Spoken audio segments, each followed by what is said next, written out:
So the point is that if the world does not act, this will be the biggest man-made crisis which is unfolding in front of us. We, the OIC, it's a big responsibility on us, because not only is it the situation in Afghanistan as it unfolds, but it's our religious duty to help them. And I must say that we have to, and I speak to the United States specifically, they must de-link the Taliban government from the 40 million Afghan citizens. Even if they have, they've been in conflict with Taliban for 40 years, 20 years. But this is a question of the people of Afghanistan. 40 million human beings.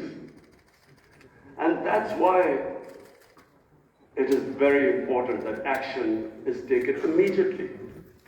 Already we are late.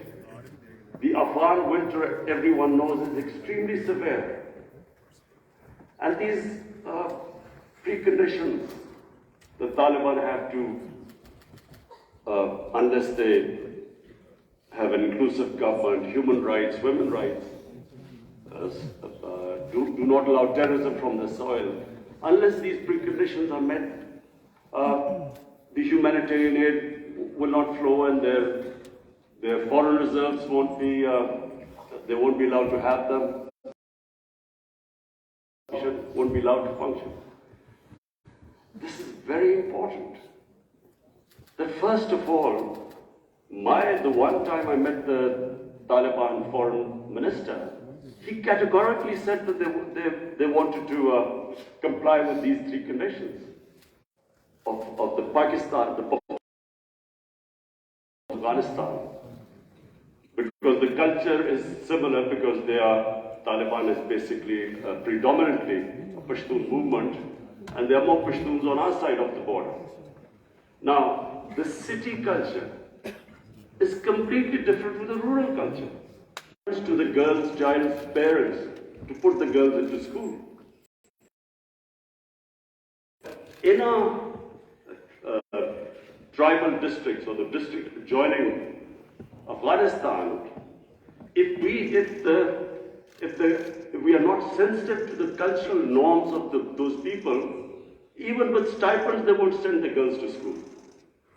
So this sensitivity, I'm afraid, we're talking about human rights and women's rights. We have to be sensitive about this. But my big worry is that unless action is taken immediately, and I mean immediately, because we've been saying this for now 2-3 months, unless action is taken immediately, any government, when it can't pay its salaries of its public servants, hospitals, doctors, nurses, any government is going to collapse. But chaos suits no one. It certainly does not suit the United States. Because what if there's chaos there, and chaos means the inability, if the Afghan government does not have the ability to fight terrorism, and we know ISIL is now a threat. It has been a threat. We have had attacks from Afghan border, from ISIL into Pakistan. So the only way you can control what is, and ISIL is capable of international terrorism. And the only reason you can deal with it is if there's a stable Afghan government. And same with Pakistan. Our worry is, Pakistan lost 80,000 people. We were the biggest collateral damage of the Afghan war. Over $100 billion lost to the economy. 3.5 million people internally displaced.